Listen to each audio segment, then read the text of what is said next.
Hello and welcome. There we go. Okay, so thank you for being here. You all know me. I'm Alexis. Hi. And this is Andy, Hello. who you also know. Okay, so what we're going to do today is talk with Simon. And so we have two people that are new. So we'll talk a little bit about what that is. Have either of you experienced channeling before? I don't think, right? No. Do you know what it is? Kind of offhand? Adam explained it a little bit. A little. So I kind of know what to expect, but Okay. overall, not really. No. Yeah. Okay.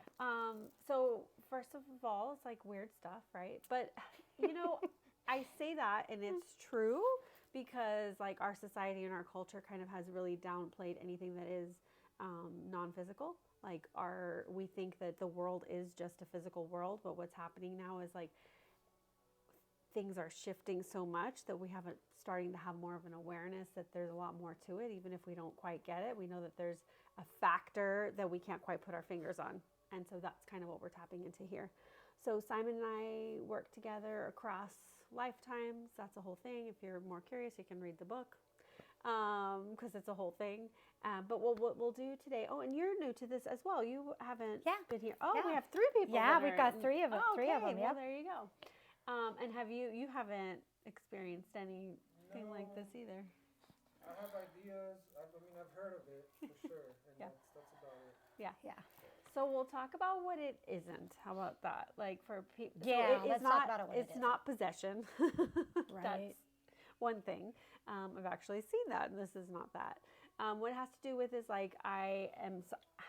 So mediumship, you may have heard of mediumship. So mediumship is when a person is interacting with a former human. So someone who's passed away, who's no longer here, that a medium is able to communicate with. There's two different ways that usually happens. The primary way, the one that I suggest when I'm training people and things like that, is for a person to connect internally and have a dialogue with the former human, with the person that's passed away. The other part is that person can come through. Not really a big fan of letting other energies come through you, which is really funny considering what I do. But it's super important to know what you're doing, with whom you're doing it with, just like regular human life. Like you're not just like randomly going out with randos, right, and doing who knows what. We want to know what we're doing and like how we're exchanging energy. So that's what it isn't. What else? I think that's pretty good. Yeah, that's the main thing. There's so much to it. There is, but that's a good basic, thing. yeah. Mm-hmm, yep. And so Simon and I started working together about 8 years ago. We started working together, sharing an energy healing energy. And I train people in that. We have like 40 practitioners all over the world that know this modality and share it with people and all that and help them with that modality.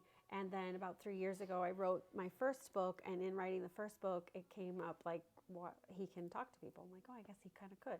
And then realized that I could do that. Before that, the dialogue was all internal. And now it's something that through going into a channeled trance state, which means just really deep meditation. That's what it's, I've been doing it a long time. And before that, I've been connecting deeply for a long time.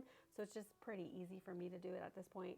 And what I'm doing is creating space for his energy to come through and for him to talk to you. It becomes really evident that it isn't me. My husband even says, he's like, it's definitely not you. Mm-hmm. What else? Oh, and so because he's not physical, that's why we can ask anything. He has lived as a human being, which is why he kind of like cares a little bit more. I was talking to Caitlin, right? A little bit about like how there's the aspect of sometimes, are any of you familiar with like Abraham Hicks or Bashir or any of those channels? No? Okay. I've heard of Hicks. Okay. But I forgot. Yeah, so a lot of times these are going to be group entities and or like singular, but most of them have not experienced being human. So because they haven't, the answers and the things they give are amazing and super, potent and really helpful, but there's an aspect missing of like being human's hard. Like being a person, being in this body, and also like not remembering. And this is why there's always the question like, well, what else is there? Like, do we have other lives? Like, what are we? Because we don't remember. And that's part of the beauty of it, is the not remembering, because then we have this fresh discovery. But it also makes living as a human being really difficult, because the knowing requires trust. And so it's an interesting thing. So he can offer a lot of pieces and help us bridge the gap. And so what I'll ask you to do, especially the people that are new, is really tune into the things, any sensation you've ever had in your life where you just know that something is, like when you can feel truth. That's kind of what we're asking you to look at here. Like you can just feel the vibration of something like, yeah, that's makes no sense, but if this either feels correct or it doesn't, right? So that's what we're kind of looking at. What we'll do is each person will ask a question. If you have a question, like a specific question, please by all means ask it. If you don't, you can just ask for a general message, and that's totally valid. If you want it on a theme and it's not like a fully formed question, that's okay too. Can you speak on blah, blah, blah? That's totally awesome. And sometimes the general messages will lead to questions. Sometimes you'll start out saying a general message, and then if you've got questions that spin off from that, you can ask. It's a dialogue, so you don't have to just have the answer of a general message. Yep. Yeah. I I think that's it. that part. Yeah. Okay. Yeah. So you want to lead us into a grounding? Yeah, so we'll do a little energy transmission. And so what we'll do is just get into a nice comfortable position. And this is just to help us like kind of be comfy and be receptive, okay? So we can close our eyes if we'd like, and we'll take a nice deep breath. We're getting comfortable, and as we get comfortable, we'll start to feel and notice a beautiful golden light above our heads. It's okay if you don't see anything. It's okay if you don't feel anything. The objective here is just to allow ourselves to be open. This beautiful golden light is gently coming over the top of your head, down your face, down the back of your head, across your throat and your neck.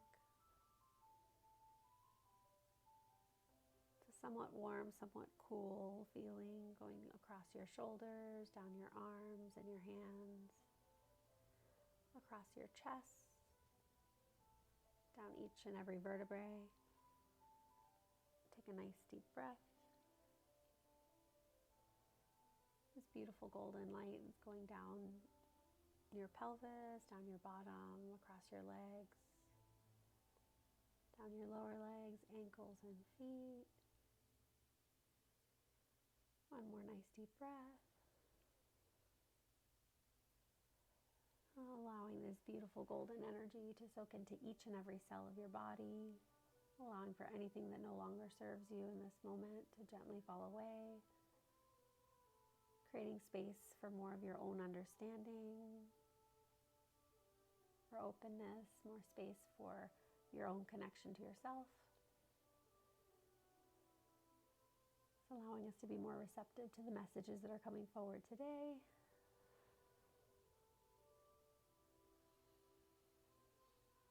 One more nice deep breath, anchor everything in. And we can go ahead and open our eyes whenever we're ready. Okay, cool. All right, so I'll do my thing, and then Andy will do her thing. Yep. Yep. So what we'll do is she'll go and start getting, her meditation going and getting Simon in. And then we'll just kind of see who wants to go first. But I'm going to start with a general question for the group. So that'll give you guys a few minutes to see how it works.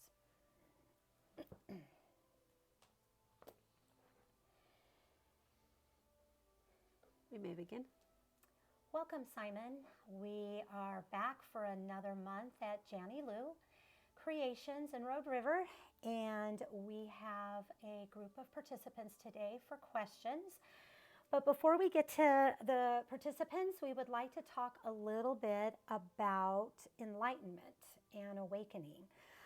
Would you talk to us about the differences, the similarities, a higher definition of those words, how we can maybe use them in our day-to-day life? Yes, which would you like to begin with? Up to you. You can choose. Yes. the concept of enlightenment is an interesting one. Human beings across time have had a concept of it because of what happens is when an individual is enlightened, there is a certain different frequency that is emanating from their experience, and such. It was thought that this person is of light, yes, and what it really is just a remembrance, a full remembrance of who and what you are, yes, and the fullness and operating in your totality of your consciousness, yes, and not just your origin, which is something that we speak about quite a lot, and not just the origin, which is the moment that you differentiate from source, but also the totality, your spiritual soup in action, yes, the fullness of your action, and knowing that totality of it. It isn't quite a special thing in the way that human beings think of it being special, only because it is that being in density, being in form, is quite a difficulty in remembering the totality of it, because it's quite a lot to hold, yes. There's a lot of the way in which you experience emotions creates an interesting relationship with remembering all that you are, because when you're remembering all that you are, you remember the pain and the joy and all of the in-betweens. Yes, there's void spaces that every consciousness also experiences, and for some beings it is, well, for most beings it's quite difficult to hold the totality of that, yes. And in your journey, in your experience, which is what the concept of what you are talking about awakening, what the awakening is, what we're speaking of when we speak of awakening, is this remembrance of being more than just a human being. This is what an awakening is this noticing that perhaps you aren't just this form, that perhaps you aren't just this suit that is here to do the things that you are instructed to do, that perhaps there is something larger than yourself. And as soon as you begin to question that, you are beginning the process of awakening. So in many ways, from the moment you begin to have an awareness of yourself outside of just the things that you have been told, there is an awakening, which is of course an ongoing process that happens. We are still awakening, myself included, in the non-physicality of my form. It is a continual process of this awakening, of understanding oneself over and over and over again.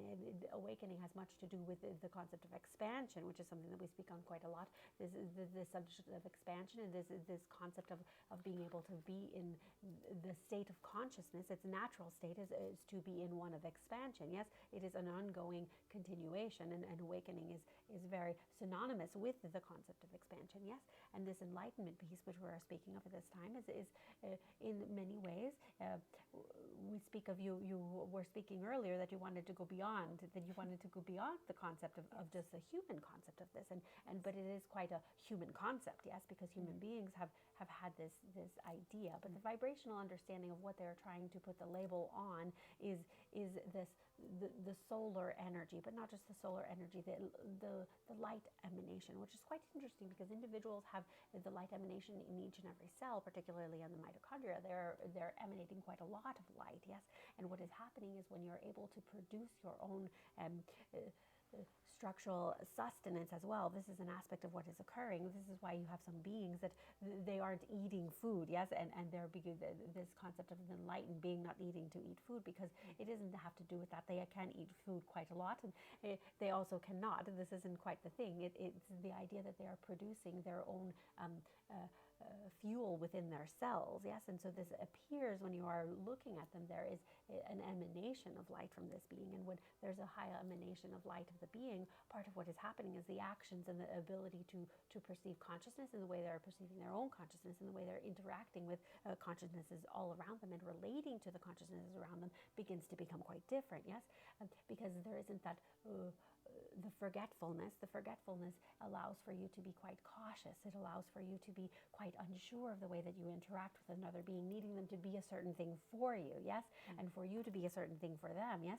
and quite what is helpful is to understand there's merely an emanation of light. So when you encounter a being that is just an emanation of light, it is quite an interesting thing, because you begin to understand that it isn't quite necessary to be anything other than what you are in the expression of the moment. And if that is true, then it is also true for all other beings that you relate to, that there isn't anything required except for them to be the totality of whom they are in each ongoing moment. Yes. I like that. Yes. So being here in the moment, talk to us a little bit about that. There's a lot of spiritual concepts that talk about be here in the now, focus in the now. Yeah, talk to me about that. Does that help us become more in a state of enlightenment? Yes, an aspect of what is occurring is it is quite important to be in the now, because you don't quite know how to navigate coordinates yet, yes. And what we're talking about coordinates is you don't know how to navigate things properly to be able to go to and fro. There are some beings who are able to hop around their memory and access things forward, but you must know whom you are in the evolving now, and what are your coordinates in this moment, yes? And knowing the coordinates all around you, yes? This is quite important, and this is why the first instruction in being a physical being is to start and to begin to understand your coordinates in the moment. And this is what the lesson of being in the now is. It isn't because you can't navigate, it's you don't know how to navigate quite, yes. When you're non-physical, not all of you, but some of you, depending on your evolutionary process. And again, this is a non-hierarchical experience that we're speaking of. Yes, there isn't one that is better or worse than the other. Yes, this is not Simon is a greater being than anyone else. This isn't it quite at all. This isn't it in any sense. Yes, each being and each consciousness is quite important, yes, in their expression of themselves, in the way in which they are in an iteration of expansion, yes, and in an aspect of knowing in the moment there is a stillness, but there is also an understanding of being able to learn the coordinates so that you can navigate quite well. This is an aspect of what we need to speak with you about, because this is quite important, because this is part of the difficulty, but we will speak about that later. But this is quite important to be understanding that when you are experiencing difficulty, an aspect of that difficulty is that you don't know quite yet to navigate the coordinates of the other aspects of your life. Many times there is a longing. Oh yes, there's several of you here that have a longing within you of a certain experience that you know you can have. It is quite a far away sort of longing, and when the experience that you're having in the moment is not matching up with that longing, with that understanding of what you are capable of experiencing in quite a lot of way, you feel like you need to manipulate the reality around you, yes? And what we're looking at is that it isn't quite necessary. You tune into that longing and allow for it to be in the moment, in the present sense, yes? You allow for that energy to be in the now, because you can create that in the now, yes? And then you set the coordinates for that experience, yes? Yes.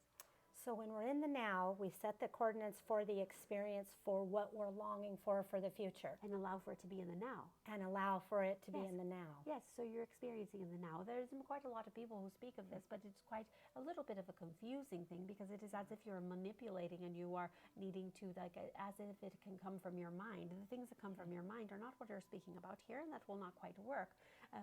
Some people are quite good at forcing the will, and some people are quite good at magnetizing specific situations, and some people are quite good at manipulating other human beings, and so it can look as if they are creating something, yes, out of their mind. But when you create something out of your mind, it is not quite an expansive experience. It can create a lot of stagnation. So what we're doing at this time, what we're speaking of, is that longing in your heart. You know that sensation of knowing of what you can have, allowing for yourself to have it in the now moment. You set the coordinates for the now moment, but you're experiencing it in the now. And so all the future experiences that match that coordinate, because you allow that coordinate to be in the now. Yes, is that more understood? Yes? Yeah, Yes, I like it a lot. It's quite important. Yeah, thank you. That gives a really nice tool that's very easy to talk about, but hard to practice sometimes, because we want to go in the future with our thinking, especially when we're having a longing. Yes, you simply bring the future into the now, knowing that it will, if you feel it, it will most naturally unfold itself, yes? Can it also be a longing in the past as well, like something we long for that's in the past? Would that be an accurate statement? Like we wish can something? Be, but when that happens, it's because there's a separation from the idea that you have it in the moment as well. Okay. There's this idea that things can be lost, yes? Yes. But they can't be. They're always there, because all now moments are in the now moment, which are the evolving now moments, the past moments, the future moments. All of the moments are in the present moment as well, yes? It's merely accessing them, yes? This is what we're talking about, navigational coordinates. And once you know that you can navigate into and bringing into the experiences from the past, they are all here, yes? Yeah. Yes.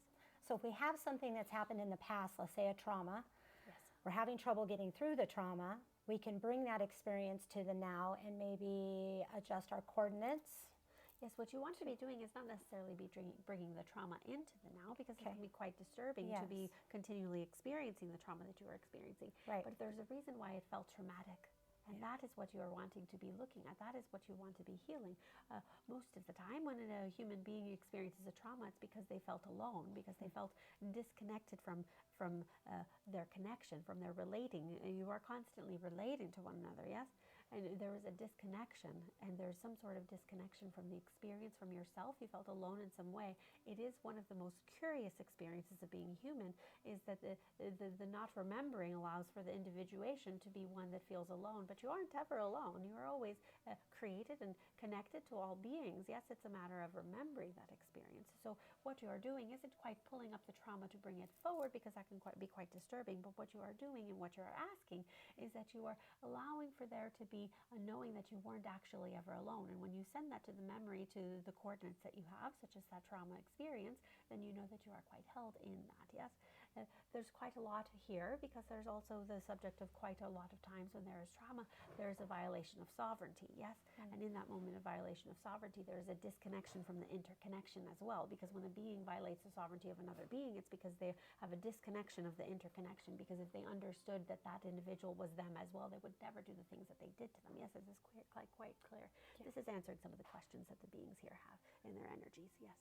Okay, thank you. Thank you, Simon. That was wonderful. Yes. Okay, we're going to go to questions from the participants if you feel ready. Yes. All right, wonderful. Caitlin, is it all right we start with you? Yeah. Okay, do you have a question for Simon today? Yes. So I'm disconnected with my house. So it was my late husband's grandmother's house. And I'm trying to build that connection to be my house and that grandma's house. Is there a way or something? Oh yes, this isn't a difficult thing at all. Part of the understanding is, have you made friends with the land? And you must always begin with making friends with the land. Yes and no. Yes. Yes, it is quite important to do that. There's also quite important to remove, there's specific energetics. Just a moment. It isn't quite shame, it's a discomfort, but it's around the same energetics of that. Is that clear to you? Mm-hmm. Yes, it's important to allow for that to dissipate, to be removed from your field, because if you do not do that, you won't ever be able to allow yourself to have this. Yes? It is quite, many beings, it's quite interesting the way in which they're able to allow themselves to have the things that they would like to be having. It is quite a complexity that occurs. And then there's a lot of shame and guilt and misunderstanding around how they couldn't have created a different way, and how does it have to be like this. And it gets quite complicated, yes, for the individuals and for the beings. And so that is an aspect of what is happening for you now. Does that make quite clear sense to you? Mm-hmm. Yes. So an aspect of what needs to happen is to allow for that to be released. Yes. Okay. Yes. Would you like to ask more information or with it? Yes, she would like to know Yeah. how to do that. Yeah. Give some Yeah, specifics, how, like, Simon. specifics, Give her like some how- specifics. Yeah. Because I know there's a lot of other energies in that home that I necessarily don't want to get rid of. Yes, this is within yourself. This is what we're discussing, has nothing to do with the home. You have to begin with the relationship you have to yourself and what you allow yourself to experience. Yes, is that clear? Okay. Yes. This is quite important that you know that you're quite deserving of having a beautiful home and a space and something that is yours, rather than something that is borrowed or something that is just in the moment. Yes? Yes. You do not quite have that totality yet. No. Yes. So how can something be yours if you do not think you're worthy of it, and you think you only are deserving of having things that are borrowed? Yes. Or in a way, there isn't even this idea that within the energetic field of this concept of having stolen something, but you know that that is not what has occurred. Yes. Yes. But there's a little bit of that feeling for you, and this has to do with old lineage. This does not have to do with you yourself, because that is not what occurred in this case. It is necessary to allow those things to come forward, and you may write them out, and you may allow them to move out of your body. Does that make sense?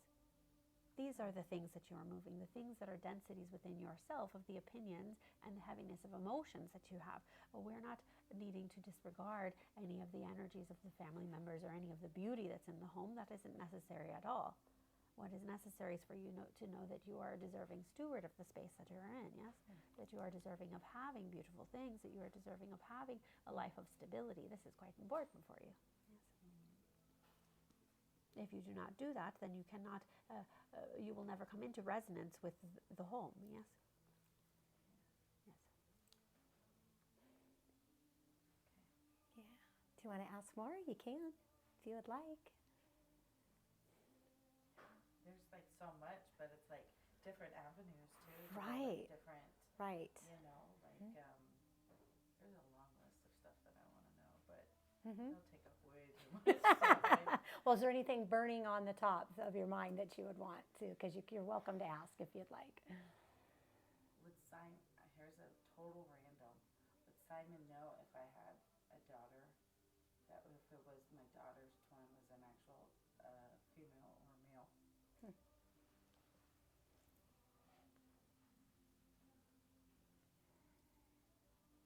It is important for you to know the necessity for this information. We do have a response for you, but do you understand why it is that you are asking this? Because I feel in my heart what it was, and I just want more confirmation of what it, you know. The sensation of what we are noticing, the energetics that was present, is female. Okay. Is she connected with her brother? Yes. Okay. Okay.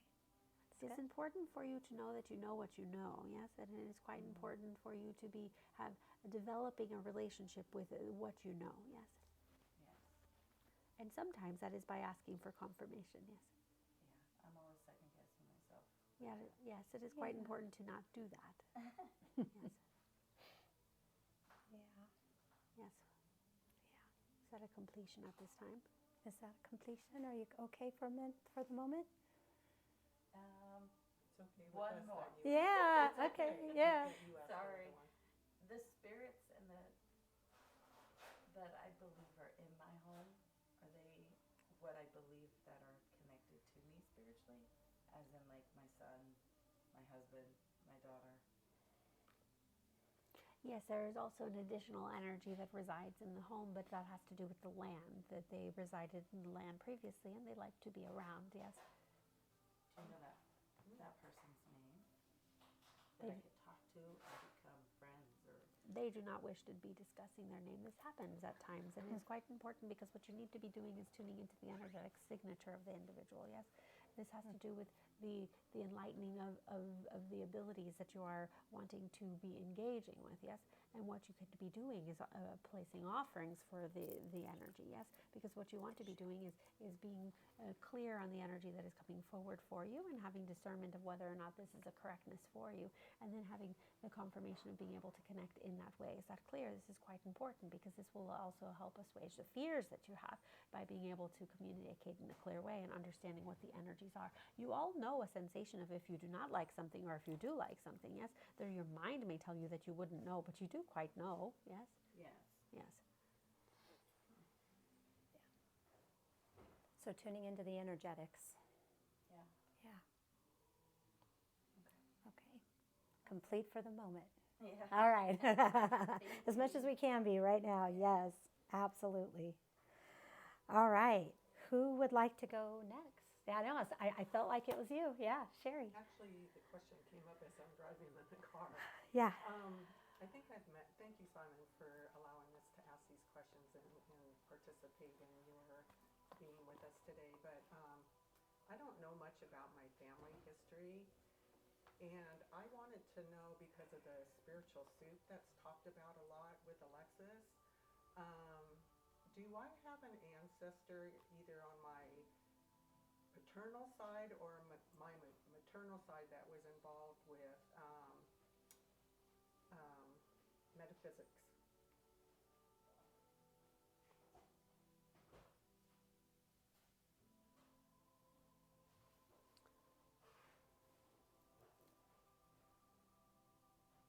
Yes, there's several answers to this question. The first one needs to be that if discussing the soup is what is of importance to you, that there is more than just the ancestry, yes?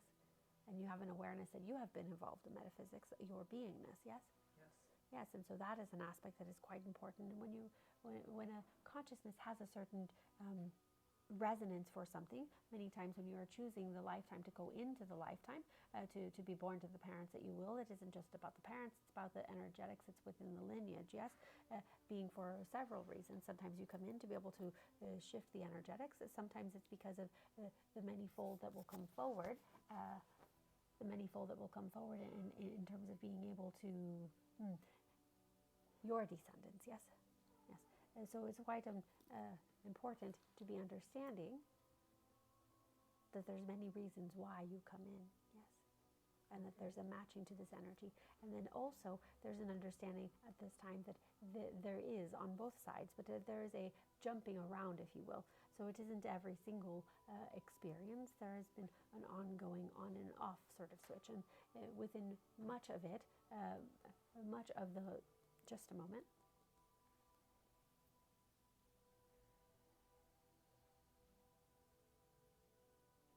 Yes, Adam's energy is coming in quite a lot because there's a relationship here with that. But we're trying to put that in its correctness. So just a moment. Okay. Because he is not here, we would like to be putting it in its appropriateness. Just a moment. Okay. Yes, there is. The answer to your question is yes, there's a connection with metaphysics. But what is important as well is understanding that in its time and in its modern moment, when each person was living and it was in their modern moment, it was metaphysics, but it was also an understanding of science. And there was this relationship between the two that was quite a fluidity. And some of it was hidden and some of it was being able to be forward. But there was quite a lot, and this is quite important for Adam to be asking too. This can be done separately, but this is quite important because it answers quite a lot of questions that he may be having right now at this moment with his endeavors, yes. Okay. I like it. Is that a completion for you? I have one more question. That's Yes. Is there a French connection with my ancestors in that regard? Yes, and there's a heavy Germanic connection as well. Awesome. Thank you. Yes. Do you have more questions, Sherry? No, that's it. You're good? Okay. All right, Sherry is complete. All right. Who would like to go next? You want to go, Guy? Yeah? Yeah. What would you like to ask? Do you want a general message? Do you want something specific? No, something specific. Yeah. Can you speak on the things that somebody can work on to try to experience true restfulness, mind and body? Yes, that is quite a good question, isn't it? Mm-hmm.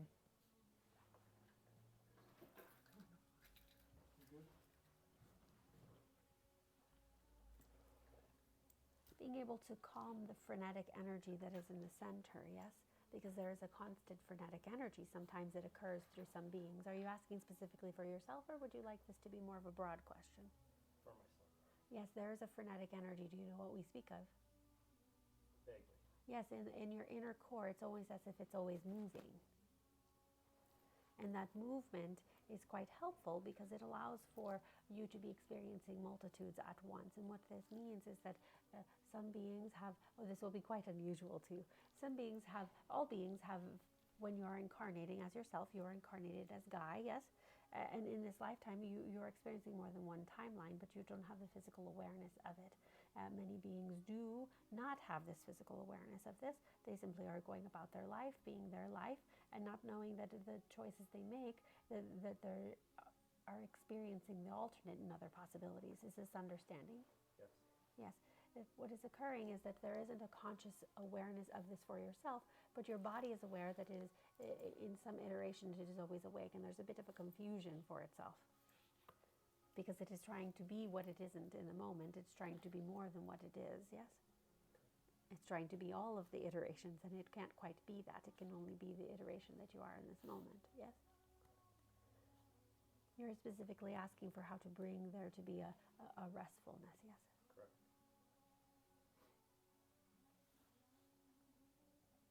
There's an aspect of forgiveness that is important. Is that quite understanding? Yes. Yes. That is quite necessary. What you can do is you may sit, yes, because you like to have the practice. You would like to know how to do it, yes? Yes.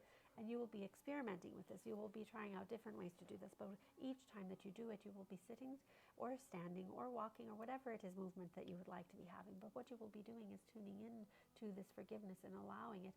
Oh, when you are walking, you know that energy of when you feel the sun, that beautiful sensation? Yes. You can imagine as if that is forgiveness and allowing yourself to feel that into your body. And what would it feel like to be soaking into your body, to be feeling the forgiveness be flowing through your whole self, yes? And particularly through the middle self of yourself, yes? And then you think of that forgiveness energy and you start applying it to all the aspects of your life, including to yourself and all of the other pieces, all the individuals, all of the choices that have been made, all of the pieces. There's quite a lot, yes? Yes. Allowing for it to be gently going over and over and allowing for there to be a transmutation. And what that transmutation will be is in the forgiveness, you allow for there to be a gift in the experience that you have been having, yes? Because without the forgiveness, you can't cultivate the gift. You can't cultivate the gold that is within you. And that gold is what will give you the peace that you have. Yes? Because you are having quite a lot of experiences over the totality of your life, but you haven't been able to cultivate the goodness of it. Does that quite make sense? Sure. It's almost as if you've been having all these experiences, all these experiences, all these experiences. And it's like, okay, but where is it? Quite where is it? Yes? And it's a sensation of this looking, but it is quite there. So what we're doing is allowing the energy of forgiveness to allow for, it's almost as if you have a whole jar of gold nuggets, but they're all covered with mud, yes? And you're looking, say, oh, I just have this mud, this case of mud, yes? The forgiveness allows for the mud to be cleared out, and so that you can see, oh, it was here the whole time. It's a whole jar of gold, yes? Okay. Is that more quite understood? Absolutely. Thank you. Yes, yes. Would you like more questions or feel good? Feel good? Okay. Thank you, Simon. Okay. Out of you two, who would like to go? Would you like to go, Art? No, I mean, I don't have any questions that are coming up. Okay. Probably go for like a general Yeah. message. Yeah, general message. Okay, Simon, general message for Art. Yes.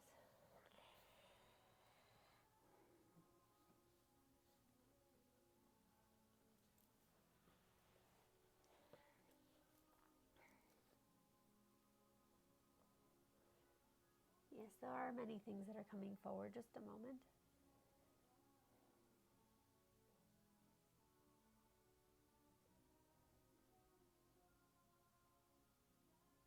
Yes, what is the strongest of coming forward is this concept of who you are. This is a question that you have from time to time of who are you and how do you navigate in the world. And perhaps not in the way of the navigating the world, but you do wonder who you are, yes? And this is quite important to be able to be experimenting with whom you are, allowing yourself to be unfolding in that, yes? And allowing for yourself to know that you are a being of love, yes? And allowing that to be stronger, you have cultivated the beingness of the mind, yes? And the way your intellect is able to perceive itself and the way our others perceive you on an intellectual capacity. And it is now time for you to allow for yourself to be the being of love that you are. This is quite important. This also has to do with the energetics that are being navigated by the two individuals here. That is quite helpful. Is this understood in a way? Yes. Yes. Do you understand how to be the being of love? Yes. Then please do that, yes. Okay. Do you have more questions or would like to expound on anything there? I'm good. You're good? Okay. All right. Susie, you're up. Hi, Simon. General message, please. Oh, this is quite unusual. You usually have quite a lot to say. That's exactly what I was going to say, Simon. Where's your questions? Oh, I have them. I'm just... Holding back for a minute.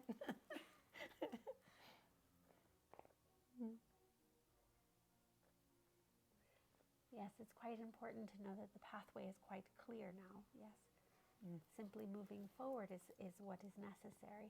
There was previously quite a lot of hopping around that was necessary in order to move through what could be almost felt like energetic brambles, yes? And so there's a hopping and a moving and a scurrying and a ducking and all that sort of thing. And the path is clear now, so you must have an awareness and let your mind be tuned into the fact that it is clear. This happens to many individuals, that you clear something and you do not have an awareness, so you begin to continue to behave the way you did previously, and you need to tune into your current situation and behave as if you're in your current situation rather than what was previous, yes? Yes. So understanding that the pathway is clear now, you may just simply walk forward, yes?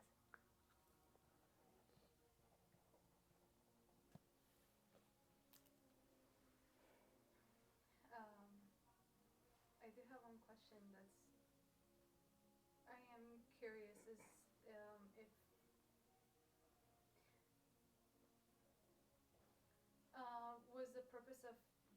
this soul's reincarnation,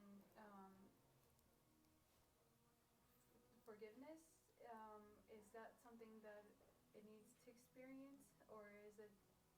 I guess I have some things that came up, and I'm not quite sure because it keeps coming forward that I need to forgive myself, but I don't know what for exactly or how to. Yes, there is a connection of the primary reason it was of expansion. Yes, the primary reason of you coming into this particular lifetime, which is what you're asking about. Yes, it is one of expansion. Within that, you chose to come into this life experience because your energetic soup was a match to be able to clear certain things. This is happening quite a lot on this planet at this time, is that individuals are incarnating because they're able to clear specific lineages because their soup is a match for certain lineages and it can clear things. And this is quite important at this time because in the clearing it allows for human beings and the subsequent generations of human beings, whether or not you have offspring or not, you are being able to alter the energetics, because when you're able to tune into who you are most completely and able to express yourself most fully in a loving way, because that is what expression is being able to tune into the totality of your consciousness and tuning into the energetics and the vibrational frequency of love. Yes, in a grand emanation sort of way, it impacts all of the future generations, which is quite important because this is allowing for the energetics of the planet to continue to exchange. Yes, and this is part of what many of you are here doing, which is an aspect of what you are doing. So your lineage is requiring a certain amount of forgiveness, which is why this is being brought in. There is a small aspect within your soup, but it wasn't of consequence for you. It wasn't the primary reason of coming in, yes, which is what you were asking, as if it was the primary reason, which it is not. But it is an aspect that it is possible for you to be, and quite important for you to be forgiving. What you can be tuning into is the aspects of what you're aware of to forgive, of what you're aware of to allow to be moving forward. And aspects of that you can be doing is that you can be working with either Andy or Alexis and working in the energy way with the expansion principle, allowing for those energies. And there is quite a lot of recordings and a lot of many ways of being able to tune into the energy and allowing for that to flowing through your energetics. And flowing through your energetics specifically, you may send the energy specifically to the memories and the parts that need forgiveness, that would like to have there to be a softening and a dislodging of those memories. Yes.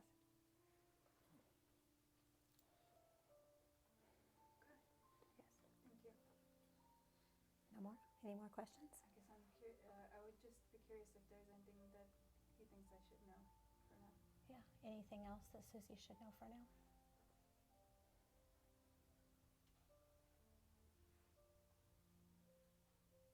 Yes, it is quite important for her to tune into energetics at this time, but that is the completion of the message. She knows what this means, and she will continue to, there's a bit of a question in her mind, and she is wondering, and this will begin to unfold itself. Yes. Yes. All right. Good. That's perfect. So, Simon, before we wrap up our questions from everybody today, will you talk to the group? You've talked a lot with the different themes with different people about forgiveness. Would you give us one final kind of message or process or anything that you feel we would need to know to help with that? Because I think all of us could use that forgiveness piece. Yes, the forgiveness is important because what forgiveness does is it allows for there to be a softening of a stagnation.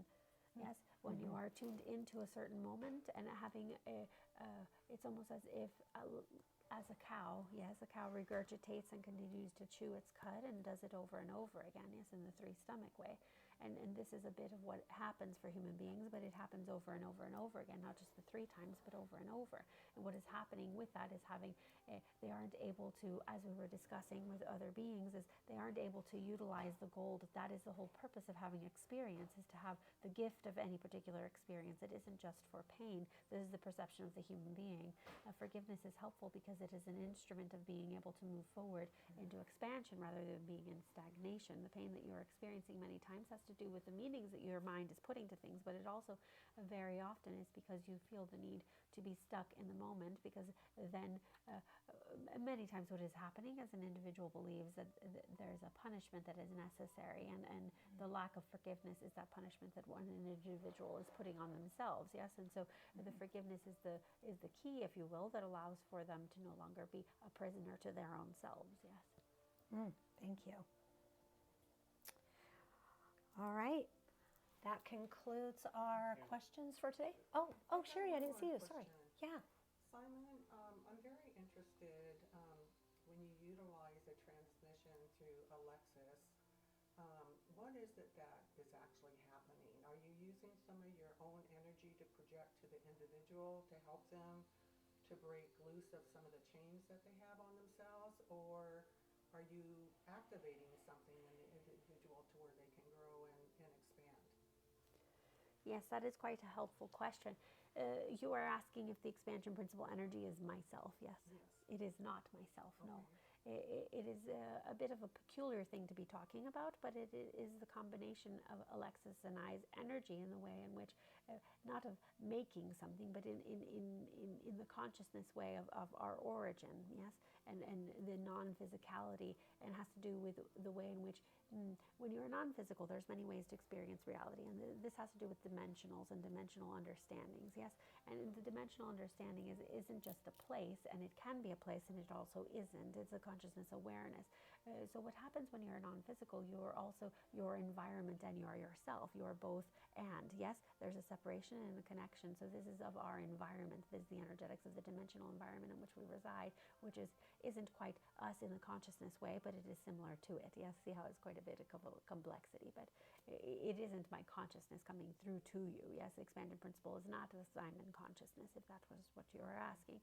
And then you were asking if the energy has the capacity, if it is activating something within the individual, and the answer is yes. Again, understanding these energies come through dimensional understandings that are different than the human understanding. And the dimensional, what this does, it introduces a new variable to your experience. And in introducing a new variable to your experience, it allows for there to be a transmutation and for there to be a movement forward in a way that wasn't possible before, yes? Yes, it's an acceleration of understanding is what is occurring, and it's an acceleration of the awakening, which is what we were speaking of earlier. Yeah, yes. absolutely. I suspected that, but I needed to hear it from you directly, so thank you so much. Yes. There's much, much, much more to this question, but we will have a completion there, yes. Okay, we are complete. Thank you, Simon.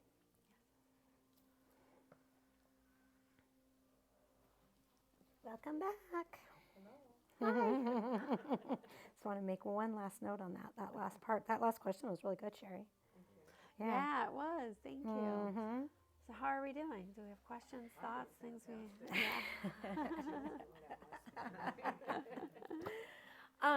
Would anybody have some questions on maybe they don't understand their message or want to kind of have Alexis's take or re-go through it? I've got notes and Alexis is feeling on it. Is there some angles you guys want to talk about? Yeah. What's the best way to just start and get into it for connecting with the house? Like, what's the best way? Like, what's the first step? Yeah, I mean, I definitely think what he was saying, that piece for yourself is first, because like if we're not in a space to do something, we can't do it. Like we can, if we're not in the mindset, it's sort of like, you know, if you're trying to go to school, but you think school's stupid, it's probably not going to work out, you know? So you have to be in the mindset of what you're doing. And so like he talked a little bit about like did that resonate like that? Yes, but it's also, I don't know, it's a very hard, I don't know. You don't know how to do what he's telling you to do? Yeah, but it's also like I have to let go of a lot of stuff too, because like with my husband, my husband was killed in a motorcycle accident. I helped buy the motorcycle, so I still have a lot of guilt to, if I didn't pay for it, then he would still be here. But I also know that if it's his time, it's his time. I also know that if he would find a way to buy the motorcycle, so I mean like, I understand that, but I still have that little bit still stuck there. I mean, it's been 8 years, and I still can't let that go. And then, you know, to think of like, I only got where I'm going because of dead people. That's my mind frame, and that's what I have to let that go before I can even do anything. But it's hard. Yes. There's a lot of people that feel that way. Yeah. Yeah. And so and I have a lot of guilt and a lot of trying to raise my son the way my husband would, even though we see similar ways. It's a lot of pieces that I gotta do to get there, you know. So it's just like Right. you know? Yeah. That's the hard part. So can I interject something? Oh, please. The forgiveness piece is really big, and you got to forgive yourself. I mean, I want to say that to everybody sitting in the room. We're the hardest on ourselves. We put ourselves through the ringer so much, and the guilt and the could-haves and the should-haves. So I feel like the message was really starting to look within instead of trying to fix it outside yourself, and it's the hardest to do that. And I'm so like, Yeah. so second guessing everything. Right, It's right. like, I know Yeah. I did my work. I did what I need to do this. I Yeah. stepped up, done what I need to do to raise my son. Yeah. I'm worthy of that beautiful house, like totally Yes. worthy and done Deserving Yes. steward is so what much Simon more. said. Exactly. But then I'm still like, if I didn't buy the damn bike, you know, like. I know. Yeah. So it's hard. Can I It's hard to say get there. something? Yeah, of course. This young man here, and my son, Adam, absolutely love motorcycle riding, okay? Think about, instead of thinking about the piece that you feel somehow guilty for the death that occurred, think about all the hours and days that he enjoyed riding that bike and the pleasure he got and what you gave him because you No. bought that for him. Was I it do. quick? Was it like you just bought it and then it happened? Yeah. Yeah. It was probably maybe 2-3 months. I'm so And sorry so, for and you. it wasn't even him, it was someone else. Somebody else. And then it was very weird too because his best friend, she's kind of a medium. I should say she is a big time medium. And she called him and said, "Hey, do you have a friend that has like a big bushy beard and like just recently died?" And he's like, "Oh my gosh, yes." And she's like, "Well, he was searching for you to help him cross over, but I helped him cross over, and there's a whole bunch of stuff that I need to tell his wife." And so, of course, all that happened, and then she was just like, "Just stop, like just stop. He knows." And then it's so funny because in my mind, I'm like, "Do you really know him?" Because his smart ass would be like, "Man, what did you do?" You know. But she told me that he was living on borrowed time because we had just, the day my son got out of NICU, he fell off the roof and shattered his knee. Oh. And from what I was told, that was the day he was supposed to die.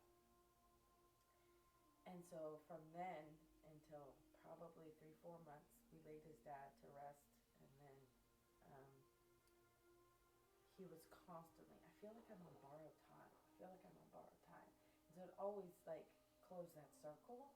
And it always had that like, it was that. He was put on this earth to give me my 2 babies, you know. And he had, you know, one had to go. And then he had to go to take care of that other one. Like I put a big, huge positive and energy into knowing like that was what he had to do.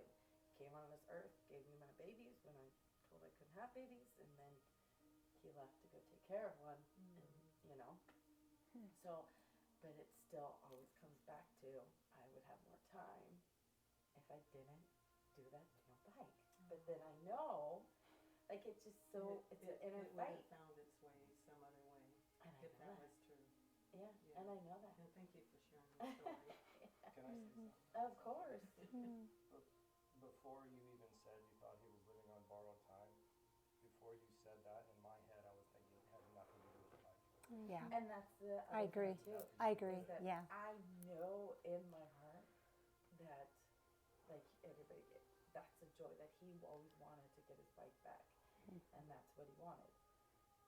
To go out that fast and to be, you know, like head-on collision and be done and be out, like that would be the best way to go, you know.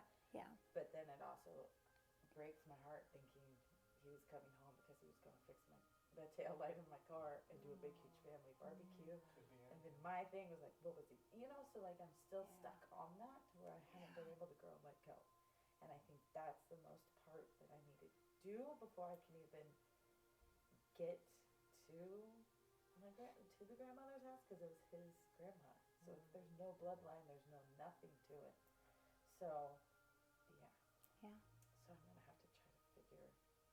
I think guys got a really interesting point in the idea that no matter what you run this scenario on, no matter what it is, it would have felt like something. You would have had a story around whatever that thing was that caused the accident or whatever it was. When reality is, when it's their time to go, you can't fight that. Like I know that. It's so And hard. I that's know. Like, it's an inner Yeah. fight, and it's like I know. You know, like the house. I know. Yeah. You know. Feels I like a want gift it. from him and his family side to make sure that you are taken care of, though. And that's Yeah. really what it was. And it's hard for me to accept a gift Yeah. like that. So Yeah. Add to that, because that piece, I feel like you've got something to add to that. Is that a true statement? Which one? About the husband that left and the house now coming to her? Oh my gosh, of course. But there's, one of the things I want you to I want to talk to you about is availability and facilitation. And so what that means is the first part is looking at how we're energetically available for an experience. Now, this doesn't mean that we cause it per se. Humans want to think like that's what we mean, and it's not that at all. So we become energetically available for something because an experience will help us facilitate something.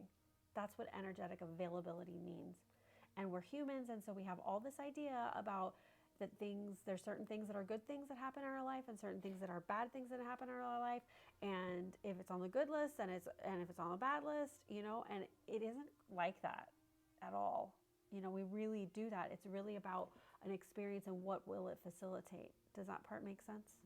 Okay, so, the available part, I got that part. So the facilitating, what that means is, in order to have an experience, someone and something, and sometimes multiple someones, have to facilitate the experience.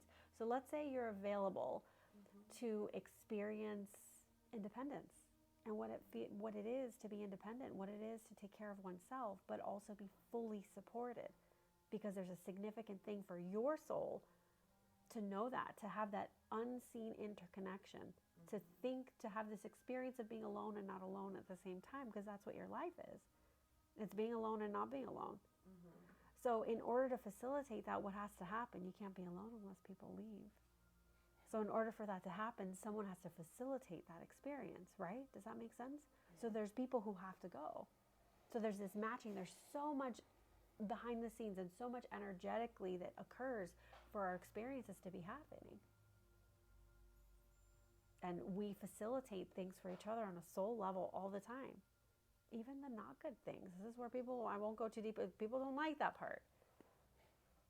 Someone did something to me. Well, sometimes it's because there's a gift somewhere of having an experience, and somebody had to facilitate it, because otherwise it didn't happen. So that's the thing, what are we available for? And not in a way of us causing it, like or like we were bad. There's none of that nonsense. It's really just about experience. That's what being human's about. We'd like for it to be different, right? And the funny, complicated thing is that we put all this meaning and all this stuff, and it's our mind. So we got to get our mind right. And sometimes things just are. But I think that part about that facilitation, like what if these people facilitated something that your soul came in wanting to experience? They're like, oh yeah, I'll do that. Oh yeah, me too. I'll come in and I'll do that for her. Oh yeah, we'll do that. Right? Because that's a lot of what it is. Whether it's death or like divorces or like, parents being not great or like whatever it is, if we're here to experience something because we're available for it, because it shifts things within our soup, within our signature, because if there's an expansion available, someone's got to, because we're all here in a play together, like doing things together. So someone's got to play, like let's say we have Romeo and Juliet. And we have our Romeo cast, but nobody wants to be Juliet. You can't have that. Just Romeo running around with the whole family, but there's no Juliet, and he's just running around, and the whole thing doesn't make sense anymore, does it? You have to have somebody be that part so that the experience can be facilitated, that these two individuals fall in love, so that the families don't like this whole thing. So it's that part of like we're all facilitating things for each other.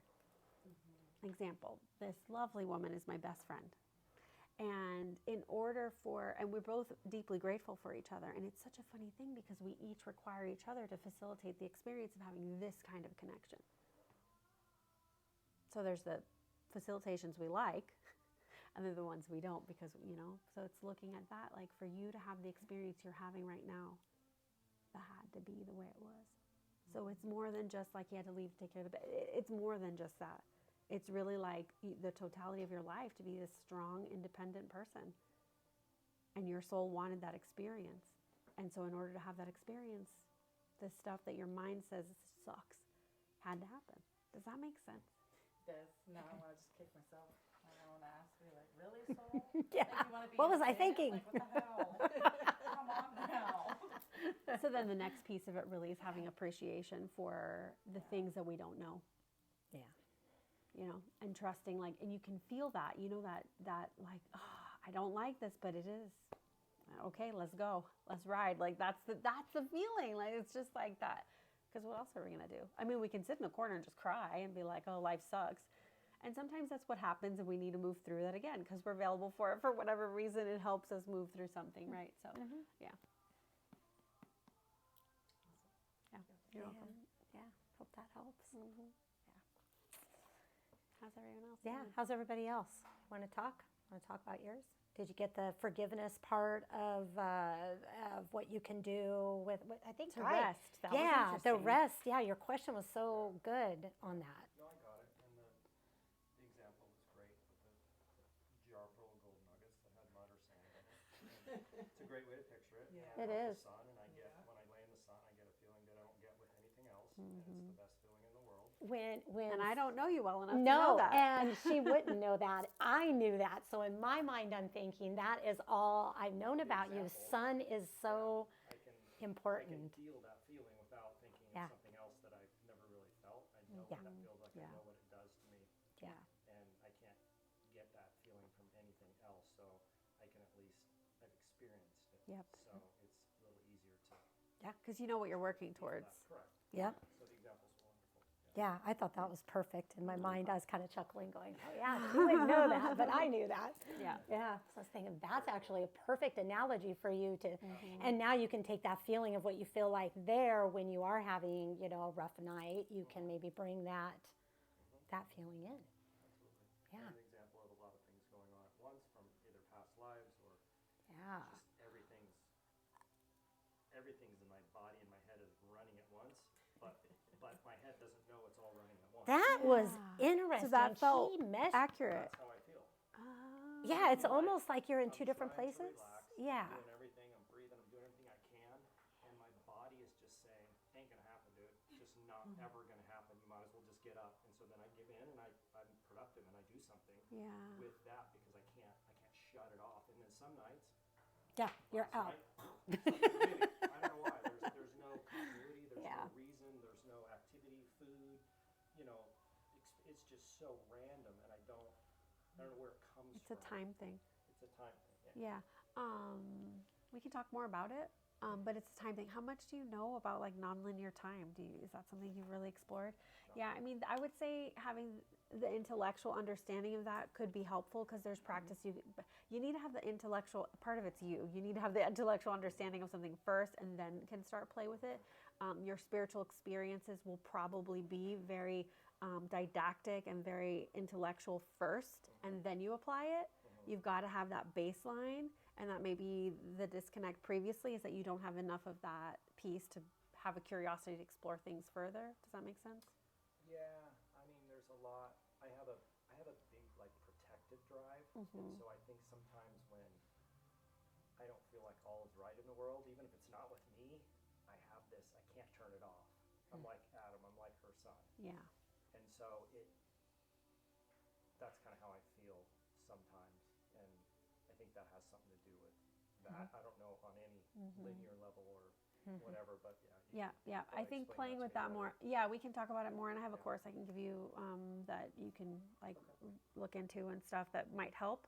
But understanding it's super weird, but it's some people like you need to have a metaphysical understanding of something to be like, oh, okay, now, yeah, because time's an interesting thing, and like right now things have shifted so much. So like this morning, the amount of time it took me to get dressed, like it felt like nothing went unusual. It was, and the time that passed was much longer than what it felt like. Right. and it's a time thing. Part of it is the world right now is a little bit weird, and so time, we think the clock is ticking exactly the same, but it isn't. Like it's just very strange. And so you add that in, and for some people, they have latent abilities to play with time a little bit more, and you likely do. And so within a latent ability of essentially time jumping, time traveling, that kind of stuff, and not having a concept of it. Plus, the world right now is like very strange and very weird, besides, you know, the obvious stuff, but like in terms of on an energetic level. Yeah. And then you put that together with not having any understanding of any of it, and then you're a hot mess because it's like, I don't know what to do. And then biomedicine can't explain that, you know, because. Well, I feel like I have like literally like current running through my body. I can't shut it off. Yeah. Like You're hyper-activated right now. Yeah. I mean, Yeah. and I can't shut it off, and so all I try to do is use it in a positive manner to do whatever I need to do, and you know, and not sit and try to fight it because I can't win. Yeah, but at the same time, are you probably feeling worn out? Like Yeah, you but go, what's really or weird, no? Like when I don't, like there was that time I didn't sleep for 3 days. Yeah, yeah. I was like, I'm not even tired. I know, it was I crazy. wasn't grumpy. My head was working clear. I was, Yeah. you know, and it was freaking me out because like Yeah. doctors are like, you're gonna die. I'm like, but I'm not even tired. It's not like, you know, I'm not falling asleep. I'm not, you know, having a hard time at work. I'm just like, I had a normal night's sleep. That's never happened before, but it Yeah. in one instance. So Yeah. it hasn't happened since then. But yeah, it was very, very strange. That is strange. Very, very strange. But you know, I'm used to strange things because I experience strange things all the time. For me, so our bodies are the conduits for all our experience, our human experience, but also our spiritual experience and energetic experience. Again, being a person that doesn't have a whole lot of like those understandings, you're open to it, you know, and you're exposed to it, but you don't have a whole lot of that working understanding. You're being asked that like you kind of have to have a greater understanding now because there's weird stuff happening, so you have to understand it. When you have that, there is a navigation that you can do. Like when there's weird things, you start asking questions around. Like for me, I always ask if something's, if I'm safe and if it's necessary. And so starting to learn how to have a dialogue with your body, like something like that is like, I'm not tired, I don't need to sleep. Okay, start to figure out how to tune in. Like, does my body require sleep right now? No. Okay. Can I stay up another hour, another 5 hours? Okay. And like starting to have a dialogue with your form outside of like the linear idea, you know, so that you can start to know. So like for me, like I'll have seizures sometimes and I know what it is. I do not need to I just don't need to do that. And the thing for me is if that is facilitating something within my brain to allow me to do the things that I do, then it's necessary. And then I ask, am I safe? Yes. Okay. Well, then let's go. It's like that's let's ride kind of thing. If we're learning how to have dialogue with ourselves, with our bodies, with our experience, with our totality, it's a lot easier to navigate what we're experiencing because you know how to talk with your body. Hey, do we need sleep tonight? Yep. Okay. What's my best time to go to bed? Because that's another part. Because if you went to bed at 8, can you sleep better than if you went to bed at 1? Possibly. If you went to bed at 1 instead of 8, could you sleep better? Possibly. So it's figuring out, and it's never going to be the same because again, we're talking about times moving very strangely. Right. So it's that dialogue with your body is really huge for you right now, I think. Yeah. It's right on. It's right on. Yeah. How are you guys doing over there? Yep. All right. Check in this corner. You guys laughed, so I'm wondering. Excuse me. What? He did after the being of love. It was the comment after being of love, and then Arthur chuckled and Susie chuckled. That's what it was. Chuckle. It was a being of love, and I'm like, I think what did we ask? Do you know how to do that or something? And then we were all chuckling. Yes. Yeah, and he was Okay. Yeah. So it was the being of love. Yeah, Arthur's general was something about who you are though, but I couldn't write the note quick enough. Do you remember, or maybe you remember? A question that he keeps asking to himself, who am I? Is that something you do? Or like, where Not really, no. Okay. I mean, you probably ask it differently, not in those exact words, but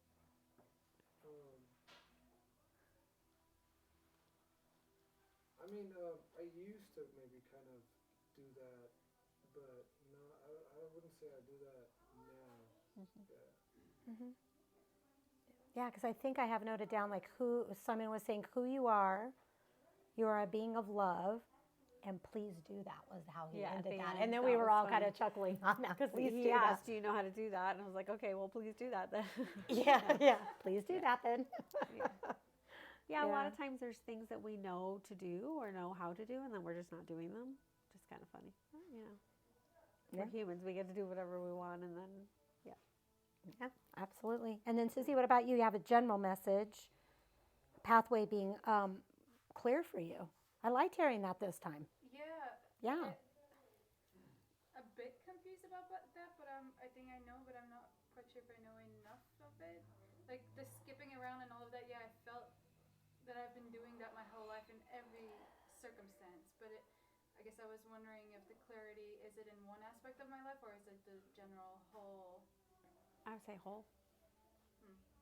She seems to have less blocks too. Totally. So the clearing, you're less. I mean, just considering where we started from, you're much Feels a more lot open, and there's a flow in and out. I see now more. Mm-hmm. Yeah, thanks. Good. Yeah. I thought that was really good. Let's see, what else was there? Some about behavior in the current situation. Tune into the awareness, behavior in the current situation. Oh, it was. That was a confusion. Yeah, it was something about adjusting because you're learning all the time and adjusting your behavior to The current. to match the current situation, not pull it from the prior. Yeah, Right? I Yeah. catch myself constantly acting like the prior self, which Yeah. is like Yeah. the constant struggle. It's like, how do you break free from that? Yeah. And not- A lot of us do that. Yeah. And you had the forgiveness part too. Also started making me go, okay, we need to focus on the Did forgiveness. they all three? Well, Guy did, Susie did. I can't remember. Did you in the beginning too? Okay, yeah. I felt like the theme. That's why I kind of wrapped it up that way because I'm like, wow, there was a lot of forgiveness on the for this. So that was good too. Let's see. Is the reason for the energetic match to clear specific lineages? Is there something with that? Oh. There's something about the specific He was lineage. because she asked. I think what she asked was if she came in for forgiveness, and he was saying that's right. no. Yeah. But That's right. that were matches, like, and it was interesting that came up because it is related to what you and I just talked about with that, like, energetic availability, and like, so we can come in because something will facilitate an experience. Does that make sense? Because something's a match for something. So for example, I feel, was this you? I'm trying to remember. There's an example that happened recently. Anyway, I'm going to put this on YouTube. I'm going to talk about it. Yeah, sure. Okay. So, Hello, you you got to check. So I was going to use my daughter and I as an example, and the female lineage on my side, and like how she came in and she's shifting so much stuff. And that shifting impacts the whole lineage backward and forward because she's actively coming in and she can heal things because she's not willing to do it the way that these crazy people have in their soup. So she's like, let's change that. She changed that. And it's just making a huge impact going forward because if she does have children, like that impact, and even if she doesn't, she's changing the soup. And so it impacts her brother too. It impacts everybody that has a match to that. Does that make sense? Yeah. And so she came in specifically for that, like, and she's a match. Her stuff was a match for all the stuff I have, my mom has, my grandmother had, and is able to come in a really powerful, clean way that's different than the way we did, that it was like held back and just all these pieces. Does that make sense? Yeah, it does, because like I've been having this crazy feeling that one of the reasons is to clear my maternal lineage, and it goes as far as my great grandmother. Yeah. But it's like, in what areas, like how did the energies match? I guess that's what my question is. Like, what do you mean by matches of energy? Because it feels like I'm stirring everything out of the soup bowl and just pouring a whole new soup in there, and it's just like too much. Yeah. Let's say that you have a person who's very strong but lacks compassion and wants to just do whatever they want, and they don't actually care whom they harm, and they're coming in and they're doing their thing. And then they have children, and that child is a subject to that. It's like perhaps isn't able to be strong or any of those things because they have this domineering parental energy, right? And then they have a child that comes in and is strong, but is a little bit, oh, I'm supposed to behave a certain way. And then that person has a child, and this child comes in as strong and compassionate and loving. And is it that match? See how it matches all these different pieces, but it's different. So it's shifting it. Does that make sense? That's a way that it, but there's lots of subtleties that we don't even realize things can match. Yeah. And it doesn't have to be like everybody in the line is mean and horrible and vindictive. It's not that. Energy always wants to balance itself out, for lack of a better word. There's a better word, but I can't think of it right now. But there's this balancing that's wanting to occur, right? And so there's a lot of different ways that that'll happen. That might be the variable. Because he had said, I wrote this down because I thought we should talk about this later. Introducing a new variable to the energetic field. What did he speak about that as a whole, right? Yeah, he kind of, it was after Susie, but yet it kind of went for a whole, yeah. Oh no, it was after. It was after when we were talking, but then introducing a new variable. I mean, isn't that kind of interesting to think like maybe Adeline was the variable in the, oh yeah, right? Absolutely. So I kind of wonder if that, I don't know. And Diana, yeah. Yeah. I just got done reading a segment of the Gene Keys book, and in it talks about a mutation of our DNA, and it's going to happen with our next generation, and that's talking about her children and your children and so forth. The whole example about Adeline wanting to do things differently is because they're not in the same pattern of thinking and being that we are in. No. So that makes me wonder, because we're interested in this big heightened change that's coming up, we see the new generation already participating in it. Yeah. How, as parents, are we somehow dictating to our own DNA to let that occur? Or I'm not sure how that all works. There's definitely a mutation of the DNA to make them more susceptible to being willing and, what you said, available for the change. Oh, it also has to do with the planetary energies and the energies that are coming into the planet. So the planet's evolutionary process. So Earth is going through an evolutionary process as well as the human beings on it. And there's, so the Schumann resonance, for you, those of you who aren't familiar with the Schumann resonance, look it up, super cool. It's the heartbeat of the Earth, essentially. It's an actual measurable resonance. It used to be typically 7.8. It will jump and skip around into the 90s now.